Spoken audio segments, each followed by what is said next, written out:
All right, I am going to share my screen and we are going to spend some time talking about New Mexico. Uh, so, as Fiona mentioned, I want to take maybe about 10, 12 minutes and drill down into some detail on our voter file data in New Mexico and how that aligns with some of the geopolitical variables in New Mexico. Because New Mexico is like a sneakily important state that, well, it's always a sneakily important state that people don't talk enough about. But this cycle, it is perhaps particularly important. So I hope this will be of interest to you. As Fiona mentioned, if you have any questions, please put them in the chat. We'll have a very brief Q&A after I give you this brief briefing, and then we'll get on the phones to try to turn some of these non-voting environmentalists into first-time midterm voters. All right. As Fiona mentioned, after I do the briefing and the Q&A, already trained callers can start calls. We'll give you the information to do that. She will train the first-time callers, and at the end, there will be a brief section for feedback. For those of you who are new to the Environmental Voter Project, in a nutshell, we are a nonpartisan nonprofit that is just laser focused on two things. One is we identify already persuaded environmentalists who don't vote. And then two, we turn them into better voters. That's it. We find environmentalists who don't vote and we turn them into better voters. So that also means we don't do a lot of the stuff that typical environmental groups often do. For instance, we don't endorse candidates. We don't lobby for particular policies. We don't even try to persuade people who don't care about climate to start caring about it. A good way to think of us is we're not in the mind-changing business at all, or the opinion-changing business at all. Instead, we are solely in the behavior-changing business. So I'm not going to focus too much on an intro to EVP. If you're new to EVP, Fiona will go into a little bit of that, but I did just want to start with that for those of you who have no context before I jump into the briefing. So that's what we do. We find environmentalists who don't vote, and we deliver this nonpartisan behavior science-informed messaging to them to get them to vote. The reason why New Mexico is perhaps sneakily important this year is as follows. First of all, there are a huge number of non-voting or infrequently voting environmentalists in New Mexico. To give you some context, we've identified, you can see the number up here, 105,557 already registered voters who list climate or the environment as their number one priority, yet they have never voted in a midterm election before or another election of lower turnout. That's a big number because, as you can see, not even 700,000 people cast ballots last time there was a midterm election in New Mexico. So that target population of ours, of these low propensity environmental voters, is so big that it would equal 15.2% of all ballots that were cast last time there was a midterm in New Mexico. That's a huge number. I'm not just talking about how many environmentalists there are compared to the number of ballots that were cast last time there was a midterm. I'm saying these are the environmentalists who don't vote in midterms. That's how huge an opportunity these low propensity environmental voters are. Believe me, we don't see numbers this big in many other states. This is the size of the potential political power that the environmental movement has in New Mexico. Why is that important? Well, as you can see, New Mexico's got some tight races coming up. I'm going to drill down into particular congressional districts on the next slide, but just based on the Cook Political Reports rating system, 2 of New Mexico's 3 congressional districts, so New Mexico only has 3 congressional districts, and 2 of them are competitive.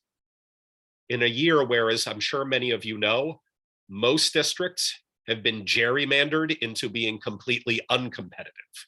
So the fact that 2 out of New Mexico's 3 congressional districts are competitive, and one of them is even listed as a toss-up, that's a big deal. That's a big deal. And of course, the governor's race is very competitive too. It's now rated lean Democratic. So it's not quite a toss-up, but it's not likely or safe either. It's kind of in between. It's lean, it's close. Another thing that I just learned, and I just have to share it with you because it blows my mind every time I think about it, even though I only learned about it like 2 weeks ago. Did you know that New Mexico is the second largest domestic oil producing state in the nation after only Texas?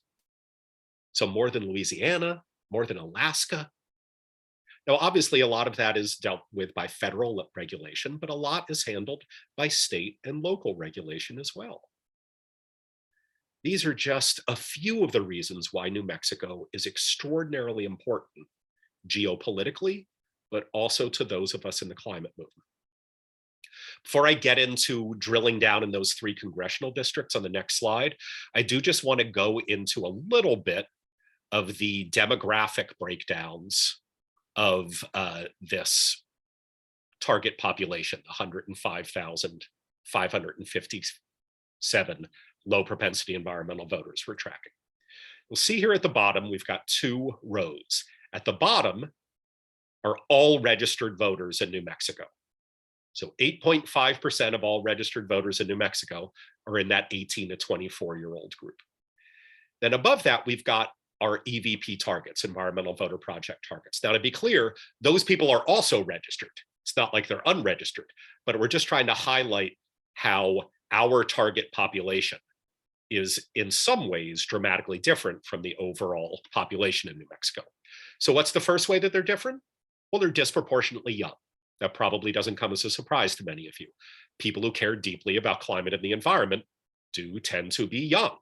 However, New Mexico's, our target population in New Mexico is actually less young, less disproportionately young than we see in some other states, which is interesting. Another thing that we see in most of our states but don't see in New Mexico is a big gender gap. You'll see when we look at all registered voters in New Mexico, women are about 6 percentage points ahead of men in the population of registered voters. They're about 7.5 or 8 percentage points ahead of men in our target population. That's actually way, way less than we're used to seeing. In most of our states, we see a huge gender gap, sometimes as much as 18 or 20 percentage points. So that's interesting. We don't necessarily see that in New Mexico. But one thing that we do see in New Mexico that really, really stands out is when we look at racial breakdowns. Now, a word just about a lot of this terminology, we use the same nomenclature that's found in voter files. And so that's why you'll see some fairly antiquated terminology here like Caucasian and African American, but we don't want to change the labels because they're not our labels. They're labels of like combined 50 states, and we want to be true to the data, but just understand that that's why we're using this terminology. All right, you'll immediately notice that EVP's targets are disproportionately people of color. That is something we see in all of our states, but boy, is it pretty dramatic in New Mexico. Moreover, you'll see where that comes from is not from Asian American and Pacific Islanders, which is actually the case in many of our states. It's not from Black voters. It is from Hispanic voters. And oh my gosh, is it from Native American voters? You'll see 5.4% of registered voters in New Mexico are Native American, but 14.2% of our targets, these low propensity environmental voters, are Native American. That's a pretty significant jump. I mean, if you combine Hispanic voters and Native American voters, they make up close to 60% of our target population, the people we're making calls to. It's very, very interesting. All right, next slide. When we look at New Mexico's 3 congressional districts, you'll see we've got the 1st congressional district, which is this darker blue one, has, I think, almost all of Albuquerque in it. Maybe Fiona will be able to help me if I'm wrong on that. But you'll see it's not dark blue. New Mexico, I mean, some people would call it not gerrymandering. Other people would call it like a risky non-gerrymander. I don't know, but there aren't any safe districts in New Mexico. The safest is only D+11, which means all else being equal around the country, this 1st congressional district trends 11 points more Democratic than the median district in the nation. The 2nd congressional district down here is D+4 with a Republican incumbent.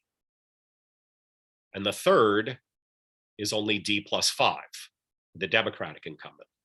And as you can see, although a slight plurality of our targets are in that 1st congressional district, in the really close 2nd and 3rd districts, we have huge numbers of targets in this population that we are calling tonight. Huge, huge numbers of them. This is where we can really, really make a difference, not just in these districts, but also, remember, in that very tight and very important gubernatorial race. All right, before we get to the Q&A, the final thing that I just want to mention is, we get updates in our voter file twice a day now telling us who has voted early already. Now, there's like a 2 or 3 day lag, and it varies from county to county. But what I can tell you is 19,354 people have already voted early in New Mexico. To give you some context, I'll go to the previous slide here. 19,000. So out of, 700,000 ballots were cast last time there was a midterm. So out of those 19,000, 423 of them are our targeted low propensity environmental voters. That means 2.3% of all ballots cast so far in the entire state of New Mexico are by super environmentalists voting in their very first midterm election, whom the EVP is targeting. We sent postcards to them, sent direct mail to them, we're sending digital ads to them, and we are calling them. That's a big deal. We still got 22 days to go in the election, but the fact that 2.2% of all ballots cast are by first-time midterm voters who care deeply about the climate, who we're targeting at EVP, that's an awesome start. That's an awesome start. All right, I went 1 minute over, Fiona, I'm sorry. But if people do have questions, please throw them in the chat. I think we've got time for maybe 2 or 3 questions before we get started on the phone mic. All right. Thank you very much for all that information. It's so interesting hearing about it because I live in Albuquerque. So some of those things reflect kind of what I've been aware of. And then some things are, a little different than I might have expected. So the only question I see so far in the chat was about Hub Dialer. And I think Ren pretty much answered that if you did Hub Dialer in 2020, it should be pretty similar to using Hub Dialer now. You're always welcome to stick around for the beginning of the Hub Dialer training and jump off whenever you want and start calling once you get familiar with it again too. Here's a question from Isabel. Can you explain the points you referred to? That's the points. Maybe when I was talking about demographic. Oh, wait, let me just see here. She said when you talked about the congressional districts. Yeah. And which way they were leading. Right. So this is a metric. Thank you, Isabel, and thank you for clarifying your question. This is a metric called partisan lean. And in this particular instance, we're using the partisan lean calculation put together by 538.com, a good analysis site. And the idea is they look at the last 8 years of congressional elections, so the last 4 sets of congressional elections. And they assign a score to each district where they can say, okay, over time, this district tends to vote 1 or 2 or 10 or 50 more percentage points. So that's what I meant by points. Percentage points more Democratic or more Republican than the national average congressional district. Now, to give you some context, in many states, especially right after a census, so right after you've had a round of redistricting, there are many districts that are so safe that they have like an R plus 35 or a D plus 40 rating. What that means is they are 35 percentage points more Republican leaning than the national average, or 40 percentage points more Democratic leaning than the national average. So they're really warped, hyper partisan, safe districts. But what we see in New Mexico is that none of those 3 districts are that warped, that aggressively gerrymandered. The most partisan one, the 1st congressional district, only leans 11 percentage points more Democratic than the national average. And there are plenty of wave elections that are more than 11 points than the previous average. And the fact that the other 2 congressional districts are D plus 4, so 4 percentage points leaning Democrat and 5 percentage points leaning Democrat, makes you realize how close not only this entire state is, but how close each of the 3 congressional districts are. So thank you for asking that question so that I could clarify that.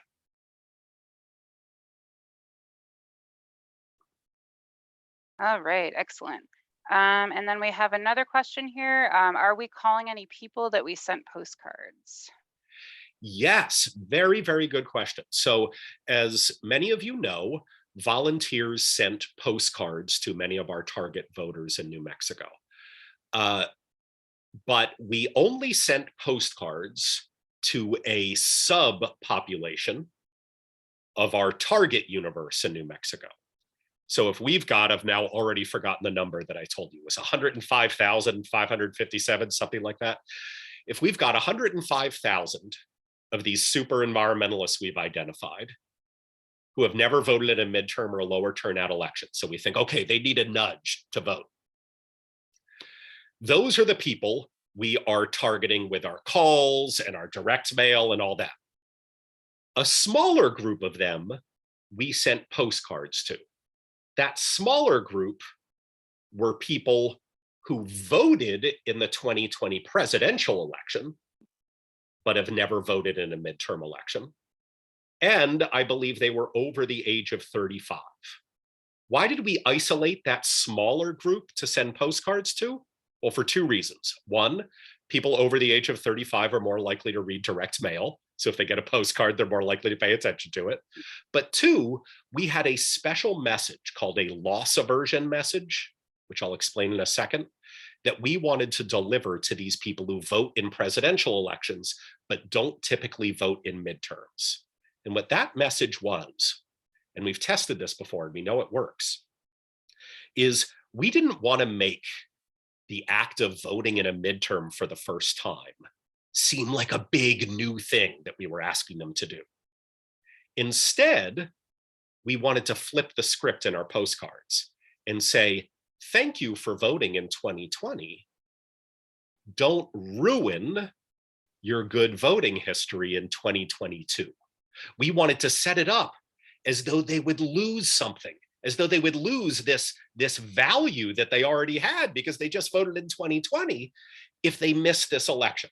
That's a psychological phenomenon known as loss aversion, where human beings tend to worry about losing things more than we care about getting things. And so that's why we had this smaller subpopulation that we sent postcards to. And so it's a long way of answering your question. Yes, we're going to call some of those people we send postcards to tonight, but actually the target population that we're calling tonight is much, much bigger than that. Tonight, you're calling all the people we identified as unlikely to vote super environmentalists. All right. And the only other question I see is one I could answer, but I guess it could go either way. It's about is it possible to see the script before having a live call? Do you want me to answer that or do you want to go ahead and answer Go for it, Fiona. You could answer that? this much better than I could. I don't know, probably, maybe, I don't know. Yes, you can. So both in Hub Dialer, once you sign in, and the training I'll be starting in a minute, we'll go over that and how to look at that script. And I will also put a link in the chat with the Google Doc, which you can read through and get used to as much as you'd like before you actually start making calls. Oh, and Ren just put that in the chat. Excellent. And that looks like all the questions we have. Great, because it's 25 minutes after the hour, which is exactly when I was told that I had to stop talking so that all of you could get on the phones and turn a whole bunch of non-voters into first-time voters. So thank you for spending part of your late afternoon or evening with us. And thank you for focusing so much on this really, really important work of ours. What I can tell you is we will continue to be dedicated to reaching back out to you and reporting to you all that you accomplished. We will let you know how many people you reached. We will continue to report to you how many of these non-voting environmentalists actually vote. And then after the election, when voter files are updated, we will tell you what the results of our randomized control trials are, so that you can know what our sole impact was on turnout while controlling for all outside variables. Because your time is valuable. You don't need me to tell you that. You know that your time is valuable. And so if you are going to give some of it to volunteering with us to turn non-voters into voters, I know that you want to know that you're having an impact. So we promise to keep on reporting back to you with that stuff. Thank you so, so much to everybody. Thank you, Fiona. Thank you, Ren, and thank you, everybody.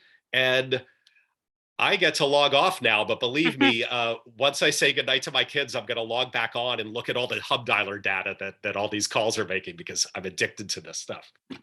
All right, take care, All everybody. right. Thanks for joining us, Nathaniel.